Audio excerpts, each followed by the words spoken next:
Good morning. I'm so glad that you could join us this morning. My name is Deborah Parra-Medina. I am a professor of Mexican American and Latino Studies at the University of Texas at Austin, where I'm also the director of the Latino Research Institute. Established in 2016, the Latino Research Institute focuses on producing and supporting interdisciplinary scholarship that informs policy and actions that promote the well-being of Latino communities in the United States. Latinos are the largest ethnic group in the United States and make up over 18% of the US population. In the past decade, the southern region of the country has seen the biggest growth in the Latino population. In fact, in Texas, almost 40% of the population are Latino. Since March of last year, several researchers from the University of Texas who are affiliated with the Latino Research Institute mobilized quickly to study the impact of COVID-19 on the Latino population. Recent data indicate that 46% of deaths due to COVID-19 in Texas are among Latinos. This pattern is disproportionate to our representation in the state, and we see similar patterns in the United States. If we look at age-adjusted death rates from COVID in the United States, Texas, and California, we can see that Latinos, designated here in the blue bar, have a much higher rate of death from COVID compared to whites and Blacks. And this is true for the US, Texas, and California. Another important fact related to the experience of COVID-19 among Latinos in the US is the distribution of deaths by race ethnicity. What we see here is that Latinos in the US, Texas, and California are dying from COVID at younger ages. If you see in the blue part of the bars, in the youngest age group of 0 to 49, 10 to 11% of Latinos are dying from COVID in this age group, compared to 1 to 2% in the white population. And a quarter of the deaths in Latinos are in the age of 50 to 64. The impact of this is that we are losing Latinos' productive years of life. And so it's important that we figure out how to get the word out about prevention, accessing healthcare, and working with our communities so that they can get diagnosed early and get access to our vaccines. Today, we're going to be talking about COVID-19, and we have invited some panelists from the Latino Research Institute Al Frente COVID Research Consortium, who will be sharing some findings of their research and their experiences. Today, we have Dr. Nelly Salgado de Snyder. She's a professor of the Instituto Nacional de Salud Pública in Mexico, and also the Latino Research Institute Distinguished Research Fellow. We also have Carmen Valdez, Chief and Associate Professor at the Division of Community Engagement and Health Equity in the Department of Population Health at Dell Medical School, and also Associate Professor of Social Work in the Steve Hicks School of Social Work at UT Austin. Joining us from the Migrant Clinicians Network, Deliana Garcia directs the International Projects and Emerging Issues. And today's facilitator will be Dr. Renee Salazar, Assistant Dean for Diversity and Professor of Medical Education and Internal Medicine at Dell Medical School. Thank you for joining us.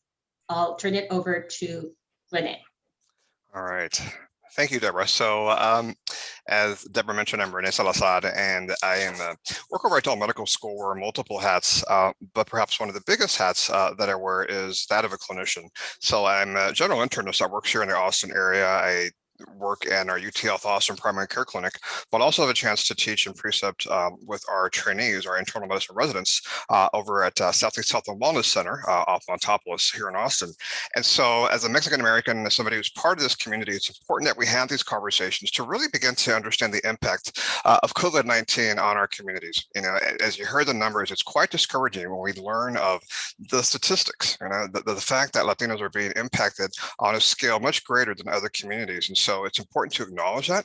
It's also important to think about the future of COVID-19, because I think as a clinician seeing lots of patients come through with COVID-19, one of the things that concerns me is where things are headed, you know, in terms of the long-term sequelae, the consequences. And so there are just so many things to think about. And then, of course, now that we've got the vaccines that have been rolling out, how do we make sure that people from our communities are immunized in a timely manner, but are also willing to take the vaccine? And so we have lots of things to talk about today, and I'm really thrilled to be part of this panel with such incredible folks who are doing work on the ground, who are part of the commitment to trying to understand the impact of COVID-19 in our communities. And so again, I'm really thrilled to be here to facilitate this conversation and jump into what I think will be a really impactful conversation.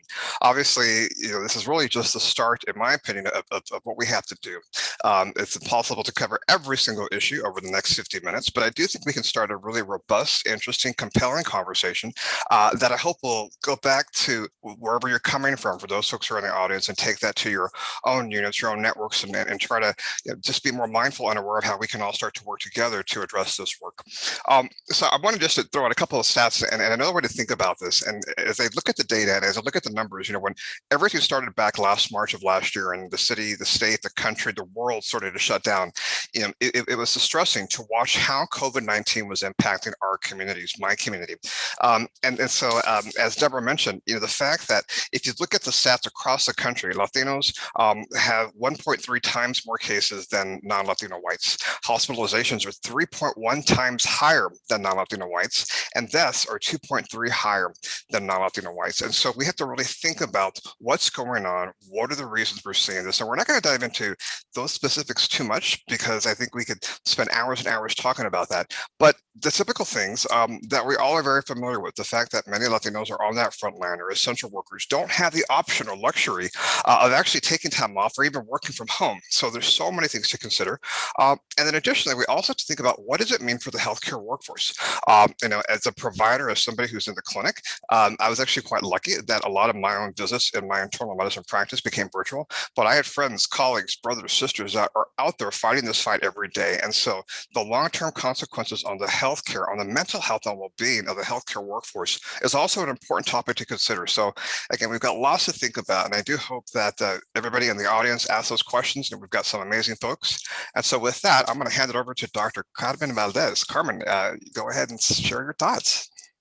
Thank you so much, Dr. Salazar. I'm going to speak about a collaboration between myself and Alice Villatoro from the Latino Research Institute, as well as Deliana Garcia and Nelly Salgado de Snyder, who are panelists today as well. And we were interested in a population of young adults between ages 18 to 25. And we were interested in this population because clinically, it's a population that often gets lost between pediatric care and adult services. And so we really wanted to understand how young adults were connecting to services, mental health services, and to, you know, really understand what the need in Travis County for mental health services was. Now, our project didn't begin with the focus on COVID. However, we launched an online survey in the spring of 2020, coinciding with the pandemic and the shelter-at-home measures. And so we immediately pivoted to also ask questions about impacts with COVID-19. So first of all, we found that so our survey ran from February through August. And then we also conducted focus groups over the summer. And we surveyed 117 young adults in Travis County. It was a community sample, and we found that during those pandemic months, 57% of the sample reported experiencing depression and or anxiety. And you know, that's also concerning because 40% of our sample rated their mental health as fair or poor. In fact, a third of our sample also reported having clinically significant symptoms, mental health symptoms. And as you can see on the slide, 16% had either used alcohol or drugs to cope with the distress they were experiencing during the pandemic. Now, I mentioned that a third reported having clinically significant mental health symptoms. And in spite of you know, having such a large percentage of our sample report clinically significant symptoms, we also asked them if they had received any type of professional services in the past 12 months. And unfortunately, less than half had received information about treatment or had received any type of professional counseling. And only 10% had actually accessed medication treatment. So this is, we can infer that this is a population that is experiencing significant distress and yet is not connected to mental health services. And that is concerning because we also found that there were many impacts resulting from COVID-19 that contributed to their mental health. So some of them talked about having, you know, losing their jobs, having to leave, if they were in school, having to leave a dorm, move back in with their families because they could no longer, you know, support themselves independently, but also having to take on multiple jobs so that they could help the family that was also struggling financially. And this caused, you know, significant delays in their educational plans and their relationship plans. In fact, 27% of the sample reported losing an important relationship during those pandemic months. And of course, these young adults, through our surveys and focus groups, talked about additional stressors that that really worried them, such as having a family member who is undocumented. They talked about, you know, hearing of multiple cases across the country where a person was turned away from testing or from treatment because they were undocumented. And of course, now we've heard of people being turned away from vaccinations because of being undocumented, including here in Texas. And you know, they also talked about just the impact, the traumatic witnessing of their family members becoming ill, not having access to treatment, their communities being disproportionately affected by being essential workers, by not having the protections that you know, wealthier and white populations have access to. So I will stop here with this slide and then come back later and discuss some recommendations for practice. Next speaker. Right, great. Yeah, correct. So Dr. Salgado Snyder, go ahead.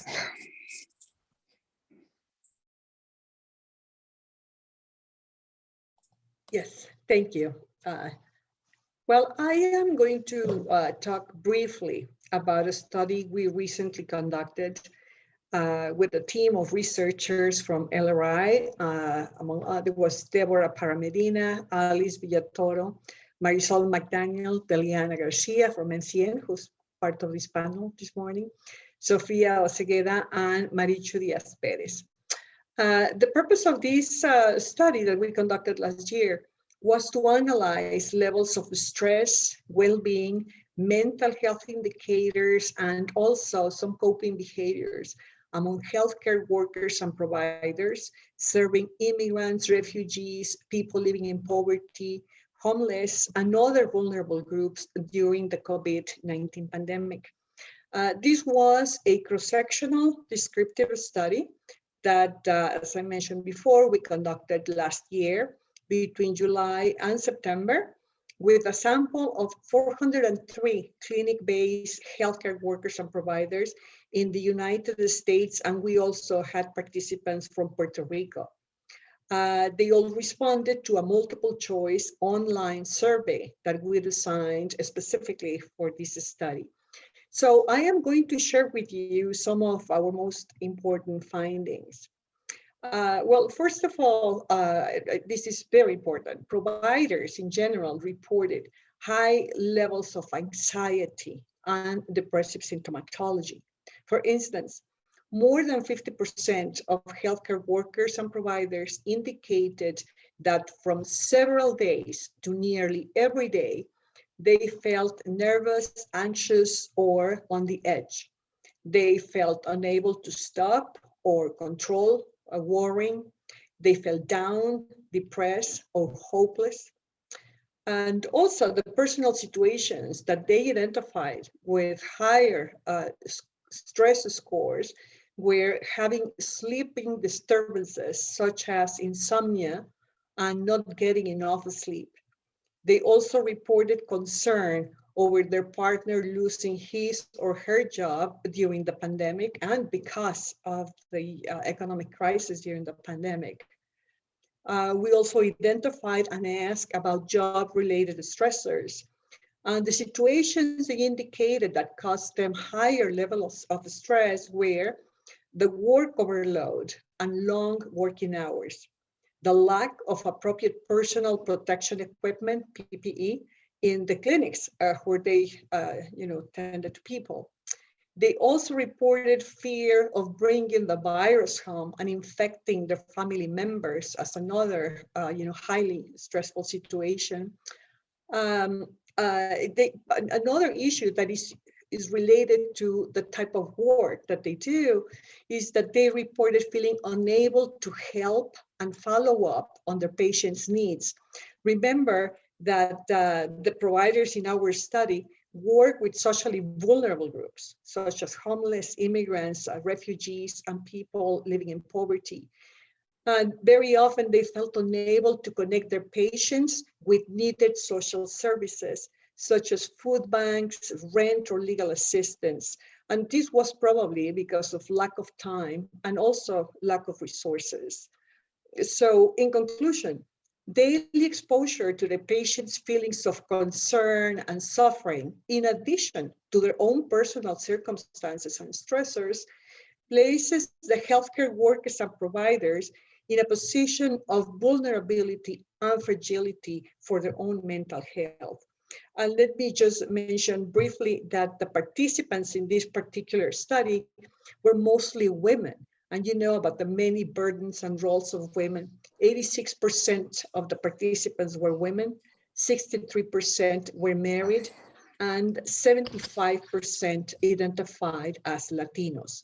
So this is essentially a group of providers who are mostly Latino women, okay, going through these many stressors. And I will stop here for the next presenter. Thank you. Thank you, Nelly. Deliana Garcia. And so I think while we focus frequently on what is confronting the workers and what they are reporting in terms of how they are doing and what it is that is of concern to them, I think very frequently we also put the onus on the individual to be the one that needs to be working for their own benefit or reaching out for assistance. And I also believe, though, that it's very important to keep in mind the role of systems and the fact that healthcare workers can really not control a majority of what is going on within a system that is causing them stress. And so, as Nellie reported, the absence of PPE as being something that was very stressful to them. And yet that is the requirement from the organization, from a systems side, in terms of making sure that they do provide for their staff the appropriate PPE that is required. I think that was also additionally stressful that there was not a coherent national message for COVID prevention, the actions and strategies, first for testing and then for the vaccine rollout, was deeply unsettling to healthcare workers. I think the fact that it went out and there was a general sense that those individuals who had direct interface with patients should be among the first vaccinated, and yet what could be seen is that there were many, many people who fell within that category that were left out of the first phases of the rollout. And so then that deep sense of being discounted, of being overlooked, of jealousy, of professional sense of, why them and not me, which can also be unsettling when we're trying to create more of an atmosphere of we're all in this together. If you target others or a particular group for access and leave out their colleagues in that sort of same cohort, then you do undermine any sense that was developed of, we're all in this together and we're all putting our shoulder to the wheel.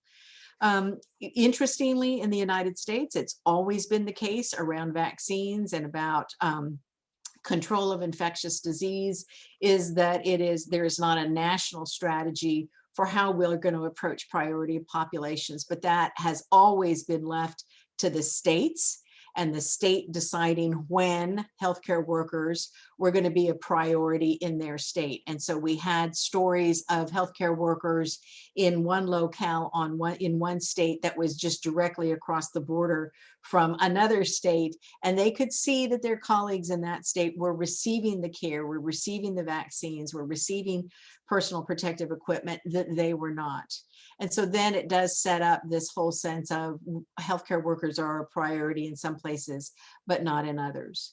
And then I think we saw that systems and individuals working within systems, because they could not respond to when will we have more PPE, when will the situation change, when will we have a sufficient staffing to cover the demand, when will the demand decrease, were left in a position where they might not have been able to communicate to those that they are responsible for. And so rather than communicate the uncertainty and their own concern about it, but their own desire to have more information and communicate it to those for whom they are responsible as rapidly as possible, they sort of took on a silence. And the response was no information. And I think that we had many managers and supervisors who felt like it was better to not communicate anything rather than to communicate uncertainty. And yet what we really do know is that if you are left feeling abandoned and discounted, and somebody is at least willing to step forward and say, I believe that this must be how you're feeling. I have some of those feelings as well. And I feel deeply and badly that I cannot correct this situation for you, but I know this to be going on, and I am grateful to you. And I think that sort of communication of appreciation that encouraged sort of the interactions between colleagues and in a particular setting, to be grateful for the sacrifice of each of them in turn, was really critical for communication. And yet that was not an element that we saw being engaged in many of the settings. Rather, communication was limited to, sort of specific instructions. This is needed, this is what comes next. And environments where we saw someone stepping forward and saying, thank you very much. I know this was a difficult day. You were very helpful for me, had, however small it is, a really uplifting feeling for individuals as they were ending their workday. And so, in addition to individual vulnerabilities and the part that we need to be mindful of for the healthcare workers themselves, I think we also need to think about the systems over which they have no control and see if there is a way that we can affect change internally. And we'll address some of that during recommendations. Thank you, Dr. Silverman. All right, thank you, Diana. I appreciate that. So, got lots of really great points that have come up, and I have many thoughts here that I'll just throw in a couple of points and perspectives from what I've heard. As I think about my experience being over at Southeast Health and Wellness, and it's such a diverse population with so many Latinos that are being cared for. I think what you've brought up, especially around the healthcare workers, I think is something that resonates with me. Seeing folks stressed and overwhelmed, and then you throw in the stigma around health, mental health, when it comes to Latino communities, and I think it raises all kinds of interesting questions and issues that sort of complicate where we are in this current moment. And as I thought about some of the things that you mentioned, Daliana, this idea of just acknowledging folks, thanking them, and then for me, one of the silver linings of this whole experience has been how simple some things can be, and how far gestures like that can go. This is not that difficult, really. It's really not. I mean, it's just kind of some simple, decent human being things that we can do for one another. So for the folks that are part of this audience, remember that. Remember to check in and ask folks where they are and how they're doing. I think we're all struggling with where we are, and it's been a hard year. It's been an impossibly difficult year. So I just want to acknowledge that. So Carmen, I had a question for you. Thinking about adolescents, right? Kind of this young adult population. As an internist who takes care of folks transitioning from pediatrics to adult medicine, I find it a fascinating population because of so many issues. But are there other things that play into why young adults are a vulnerable group related to mental health, especially during COVID-19? Kind of talk more about that. Yes, certainly. So I think when we're thinking about young adults, we have to think about the intersection of development and context, in that young adulthood is a time of discovery, of increased autonomy, of opportunities that are opening up for adults in terms of relationships and career, and agency that they have towards goals and projects. And yet for many young adults who are undocumented, this is also a time of realizing that that the plans that they had over the years nurtured and worked hard towards are no longer possible.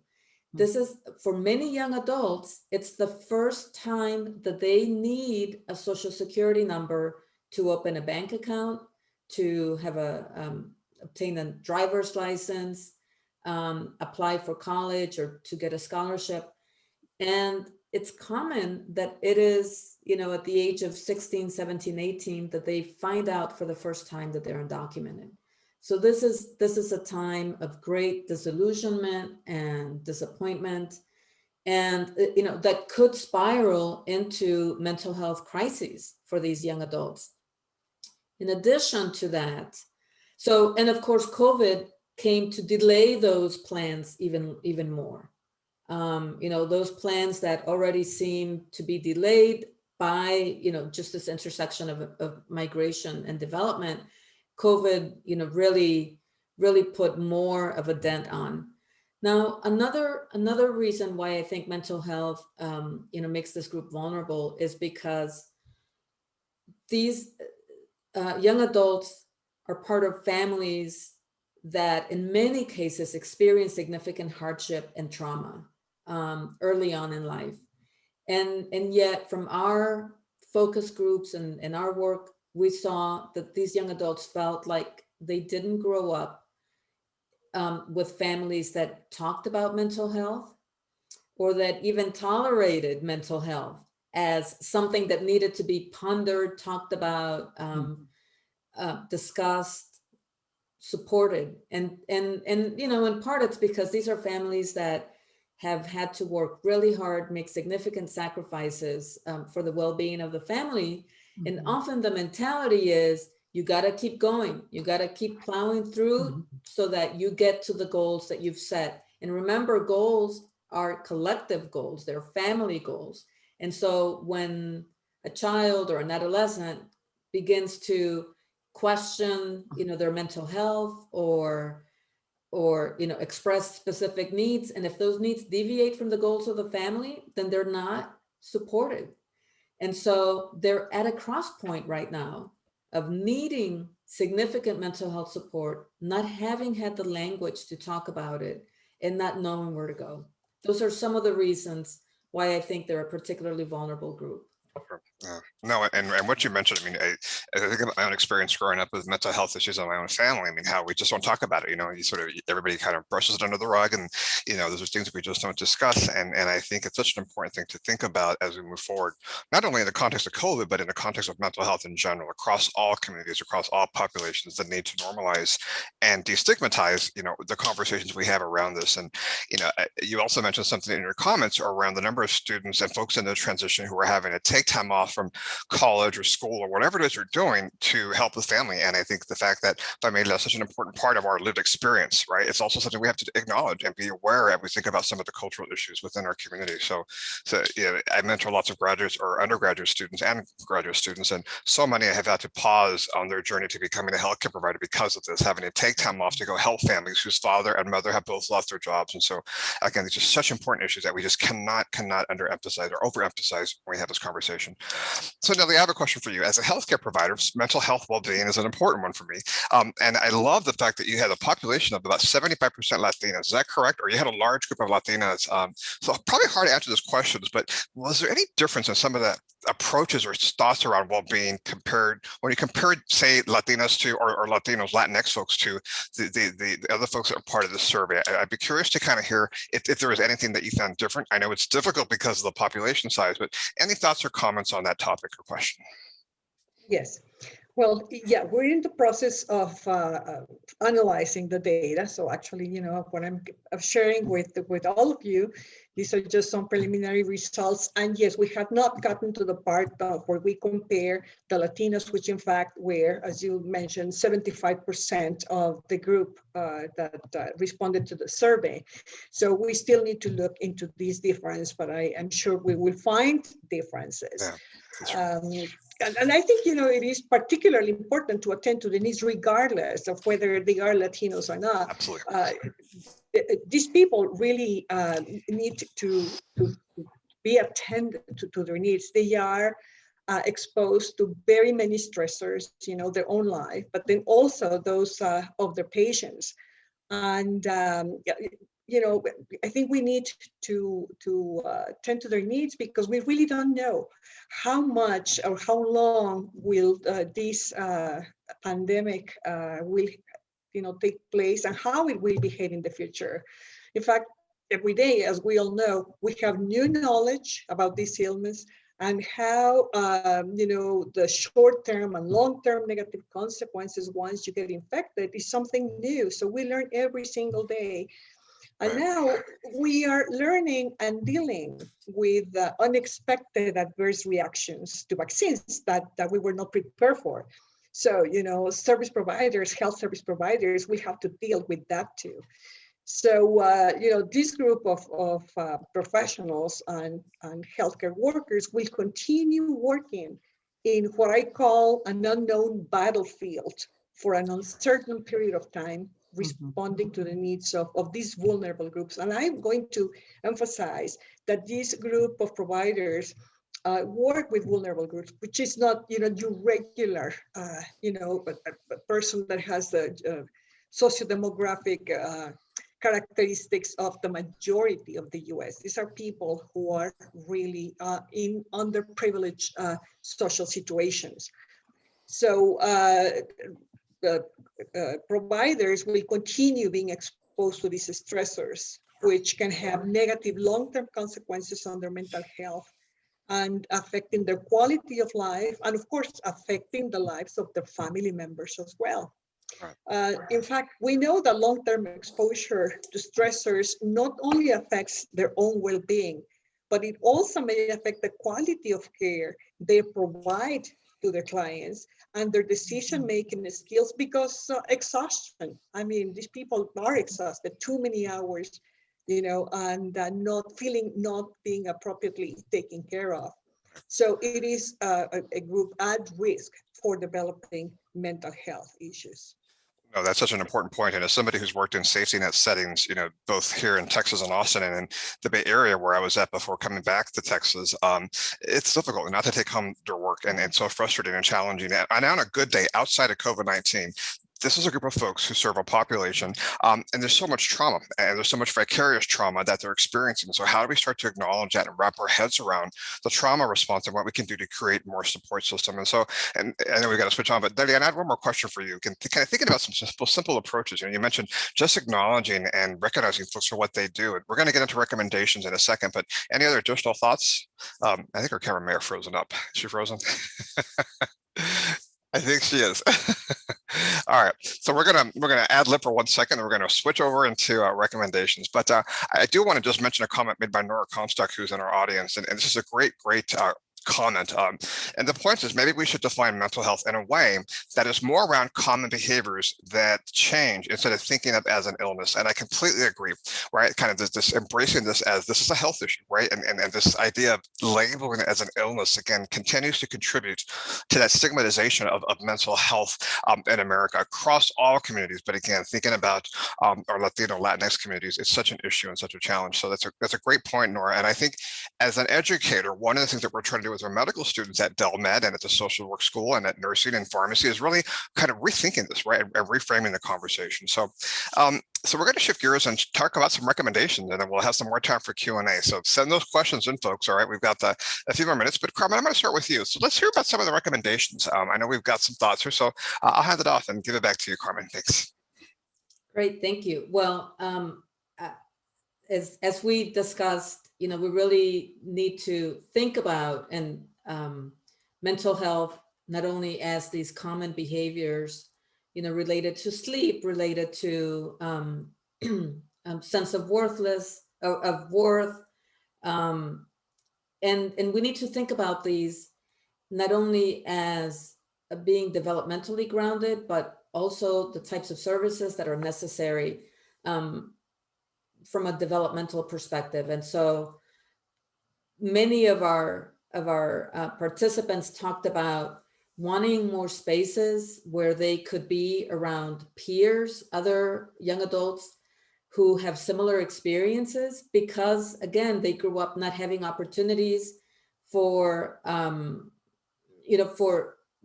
getting support from within their family. And so they really reached out to peers to get support. And so thinking about services that are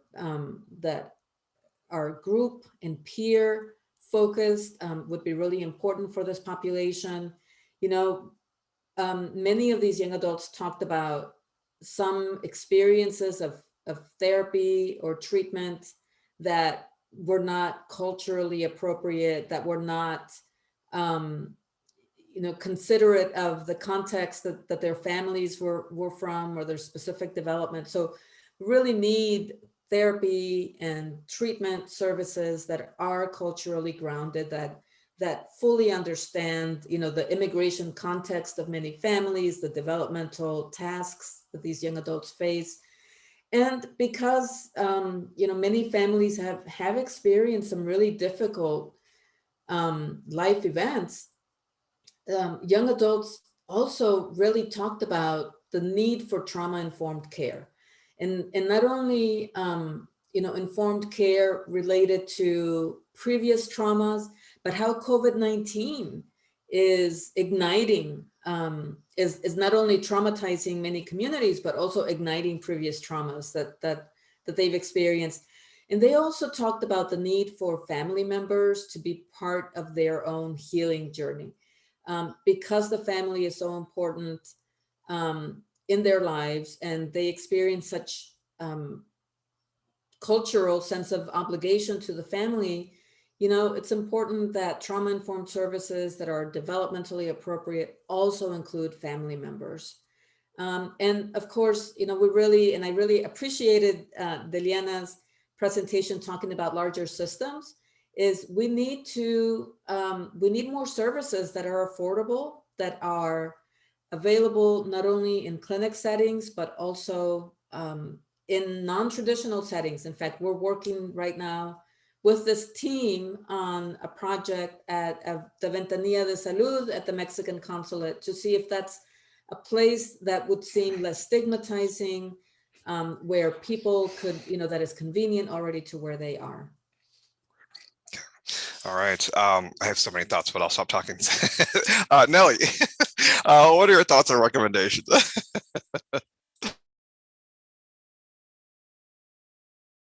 And go ahead and unmute yourself. There you go.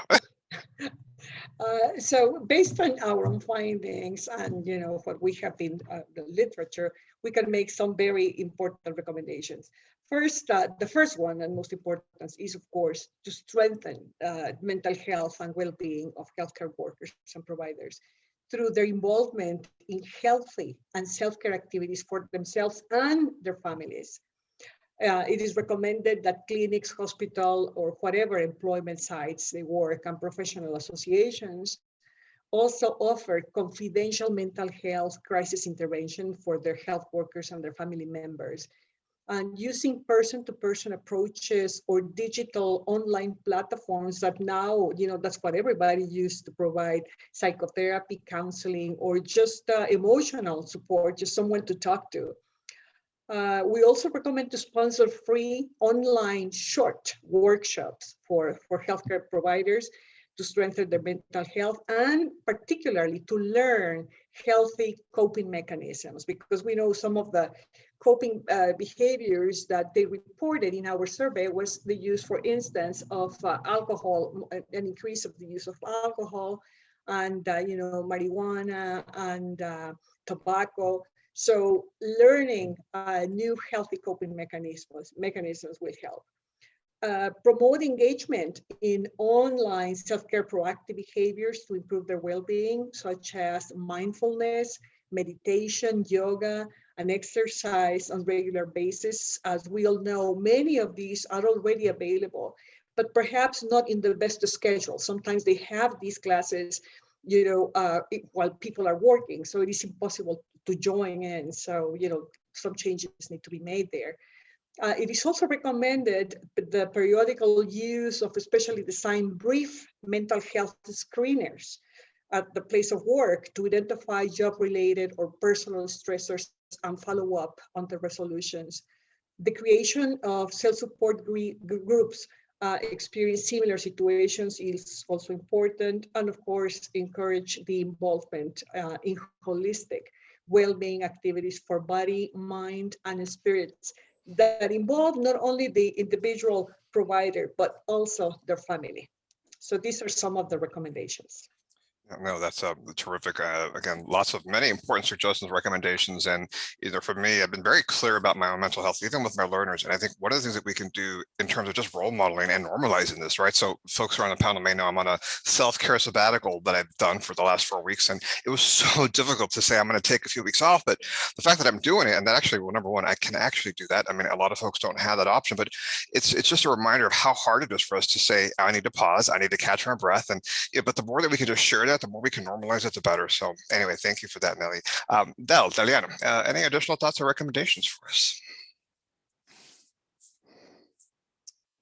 I think that, we've spoken a great deal, and I really appreciated Nora Comstock's comment about, sort of common behaviors, because I think what we also need to talk about, and when we talk about cultures of the group, but I think there's a culture of healthcare. I think there's a culture of healthcare in the US that is very different from how healthcare is managed in other parts of the world. And I think common behaviors that many of the people with whom we work, when they were young or in their home countries, are very different from the common behaviors that they can engage in here. And so I think it is really important for us to consider the context from which someone came, and then the context in which they find themselves now, and what is the mismatch, so that we can help them learn different behaviors that then they can make more common. And I think, the big piece really is communication, and communication as much as possible, because I think if you've worked in a healthcare setting, it is, as I said before, the communication is really limited to what is needed. Even when you do clinical huddle, it is this patient needs, and this is what's going on here. And it is rarely focused on, and how is the team doing? And is everybody in the team today doing well? And do they need anything? And now I have frozen. Yep, you're there. Maybe 90 days. All right, I think it's a little bit of a delay, but you're absolutely right. And I think that, again, thinking about how in some ways simple some of these interventions are, it literally just takes some intentionality, pausing and going, hey, what can we do to support each other? I remember reading a study several years ago about resident teams. So when our trainees work in a hospital and we round with them every morning talking about patients, but starting those experiences by how's everybody doing? Let's talk about one good thing, or let's talk about, a gratitude exercise, but that can completely shift the whole tone of the day and can make a huge impact on the well-being of everybody, right? And as we've heard, if we can't take care of ourselves, how can we take care of our patients? How can we be there for them and really do the best to serve the communities that so desperately need us? So Dell, you're back. So I think you're in the middle of sharing some thoughts.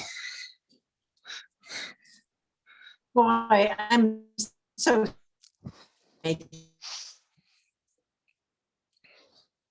okay, well, we have a little pause there. So we're going to open it up for questions, and as Dell joins us, she's had some internet difficulties, so please bear with us. But the questions from the group, we've got some time for questions and comments and thoughts.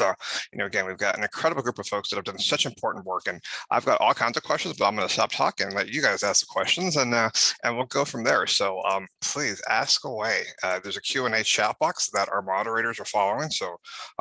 And I'm super comfortable with silence, so we're just going to pause for a second and see what people ask.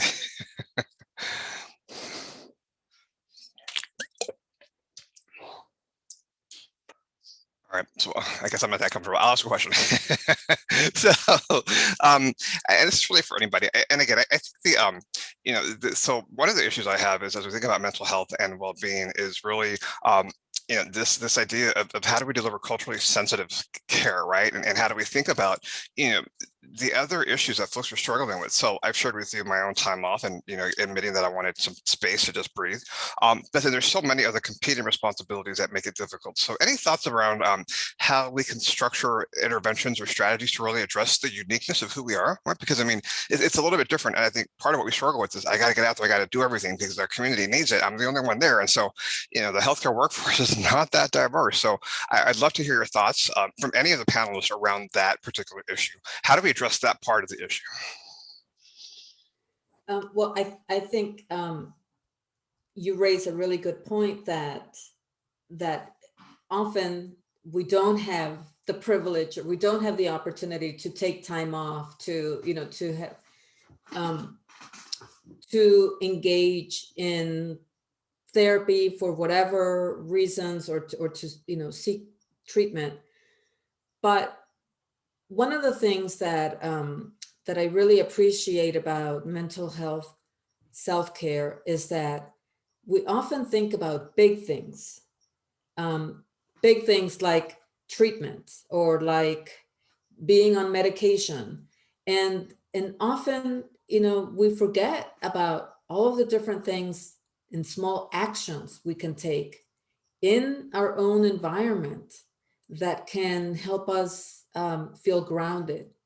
So I remember right at the beginning of the pandemic, for me, it was really helpful to break up my day so that I could have some time outdoors, where, even if it was 5 minutes, if I could step outside and look at my garden and feel the heat of the sun, that was critical. For somebody else, it might be, playing music that they like, and singing or dancing, or so really thinking about small actions that are meaningful and that can help to maybe clear our minds, that can help us come up with a plan, a more long-term plan, and a way to get support, because self-care is critical, but we also need care from other people. No, I completely agree. I remember early on in the pandemic, there were many days where I would sit down on my dining room table for just a quick meeting at 8 o'clock, and before I knew it was midnight, and I was still in my pajamas at the same spot. The wood in my table is worn because of my hands from typing all day. That's not very healthy. But but you're right. It's just as simple as walking outside and checking the mail or walking the dog or whatever it is that we can do again. That's, for me, part of what I think has made this pandemic so interesting is that it's almost like it's forcing us to go back to some of the simpler things, really appreciating some of the basic, most simple things that we've forgotten about in this craziness that we're currently living in. Nellie or Dell, any additional thoughts around self-care, mental health? Yeah, I think Dell mentioned before, but the issue of communication, but more than communication is the expression of acknowledgement, of recognition of whatever work we're doing, from the research front or health center or whatever it is, we are contributing to increase the knowledge about COVID and how to best help the Latinx community and in general people who have been affected or will be affected by COVID. So this expression of acknowledgement is extremely important. Very often patients or clients, they used to, but no more because they are very concerned about their own situation. So they probably forget to thank the clinician or the person who's there about, how much they've helped. And this is so very important. So if it doesn't come from the patient or the client, it should come from the organization, the clinic, the hospital where they work. And they should take the time to acknowledge the incredible work that service providers are doing, as I mentioned, particularly with underprivileged groups. I want to emphasize that very few studies have been conducted looking at the general living situation, well-being situation of people tending to the needs of socially underprivileged groups, such as I mentioned before, immigrants, refugees, homeless, etc. And so we really need to focus our attention on the needs of these clinicians, on these care workers, and provide with whatever support they need. I guess what concerns me the most is that in general, literature has consistently documented that among general social service providers and health providers, of course, compassionate hearing and compassionate feelings toward the people they work may trigger additional stress, confusion, anger, frustration, worry, guilt, depression, and even suicidal ideation. So the action is needed right away. Interventions are needed right away. We cannot postpone, interventions of this type. Thank you. No, I think that's such an important point. And Nellie, another question or thought, and something that came up in my mind when you talked about the participants that you worked with and you studied, that many of them were Latinx, many of them were Latinos, right? So can we dabble in the issue of intersectionality, right? Again, kind of thinking about, let's think about the multiple workloads and responsibilities. I have two incredible women on my team in the Office of Diversity. And so we're working and then they're in the background taking care of kids, right? I'm like, I can barely take care of myself. How do we do this? So any thoughts about that? Because intersectionality is such a powerful concept that I think we often forget about, right? And it just blends everything and causes a problem. So additional thoughts actually for both you and Carmen. I'd love to hear your thoughts around that concept. Just briefly, I'm going to have to say that someone mentioned it before. I think it was Dell or I think it was Deborah, that culture is so important. When we talk about the Latinx group, we have to always look under the lens of culture. So we know that what we're doing is right. Taking that into consideration, but also teaching them or learning with them new ways in which we can deal with problems in this new country, new environment, new issues. So culture is basic, particularly when addressing multiple roles, especially among women. As I mentioned before, the sample of care workers that we conducted the study with were mostly women. 86% of them were women and 63% were married.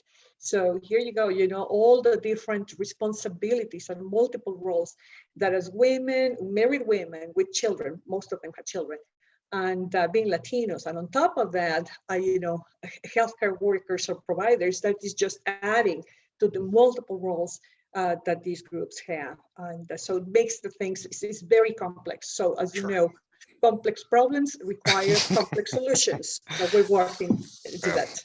Absolutely, absolutely. Carmen, any other additional thoughts or on that topic? Yeah. I mean, I think one of my kids came into the room in the middle of this presentation, so I totally relate to that experience. And I think systems need to do a better job of creating those spaces for women and for families that don't have access to childcare, don't have, are not able to socially isolate or isolate for their jobs.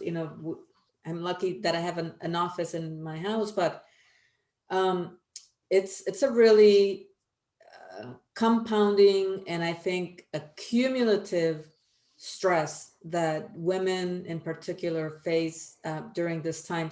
And I think we just need to do enough, and we can't always do it all. And we both need to come to terms with the fact that we can't do it all. We can't always be there for other people. Sometimes we need to show up for ourselves and not just show up for everybody else all the time. But systems, again, healthcare systems or whatever place of employment needs to understand what we're up against and create those spaces for self-care. Yeah, no, that's such an important point to end on. And the final thing I'll say is, as somebody who who runs a team and manages people, I mean, just always being mindful of what my team members are experiencing. Just checking in, and for the folks on here who are listening, who are managers and supervisory roles, if you will, again, those things make such a difference. This has been an enormously difficult year. It's not over yet. The vaccine's coming out. We're moving forward. That's a whole other conversation. I think a whole other topic around how do we vaccinate our community. But I think it's an important reminder, though, of don't let our guards down too early. We have a lot of work, a lot more that we have to get through. We've gotten this far, and so I think my words of advice are check in on each other, check in on your staff, make sure we're okay. As simple, I'm here. Just an acknowledgement of the difficult times is all sometimes you need to do. I can't stress that enough. And so with that, I see Deborah's back on, so we're going to wrap it up. And I want to thank our panelists. You guys are phenomenal. It's just another reminder why I love being part of UT Austin and such an incredible group of folks who are doing work. And so thank you all for doing this, for being here, for supporting our community. And with that, I'm going to hand it back over to Deborah. Thank you, Renee. So I want to just thank you all again for participating in our webinar. It's called Fighting on Multiple Fronts. And so through the Latino Research Institute, the Al Frente COVID Research Consortium, researchers are really looking at the Latino population experience related to COVID through various lenses, right? So here we were able to share the experience of healthcare workers in working with the Latino population. In future webinars, we'll be able to talk to you about college students or other essential workers and looking at different populations of Latinos and how they're experiencing COVID. And so we look forward to having you tune in to some of our future webinars. And we thank you for being here today. If you want more information, we put our link in the Q&A. You can find the Latino Research Institute by going to the Latino Studies website at UT Austin's website. You can go to our webpage there. Also, we have an expert guide of the members in our COVID Research Consortium. You can also find a link in the Q&A, and you can reach out to any of our experts, and their contact information as well as their expertise and research projects are described there. Thank you again for being with us, and have a great day. Thank you.